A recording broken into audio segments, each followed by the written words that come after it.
ได้บ่ได้เว้ยบ่ได้บ่ได้เกือบโดนหานแล่นไปหาปลาผู้แก้มเจ้าปลาผู้แก้มเจ้าปลาละแม่นเจ้าลอยผัวมาหรือเปล่าละน้องหรือว่านวลเนื้อทองจะโสดอ่องตองบ่ทันมีใครหรือว่าเป็น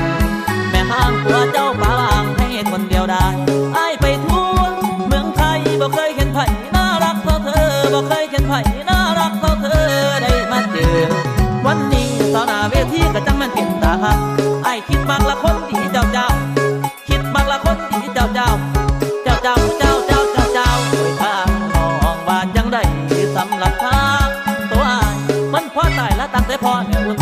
แก้มจนพุ่นถ้าเจ้าหักอ้ายผู้หักอ้ายฟังเด้อละที่ว่าทุกฟังมีสู้พี่ก็จะป่า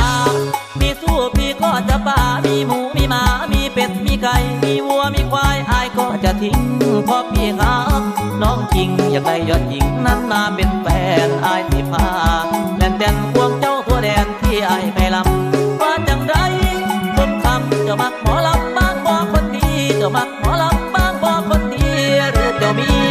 แฟนแล้วพอกำจนแล้วแต่บ่ได้อยู่ได้บางแต่ละน่ะนอนวิดเล่าเอาผู้เล่าโดยขี้นอกแม่นคุณพ่อ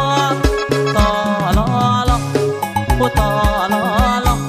กินดอกให้เจ้าข้าวอ้ายเนี่ยพอได้มาเวียผูกแขนซอยละอวยพรน้องให้อยู่ดีตอนหน้าเวทีละมีแต่คนงาม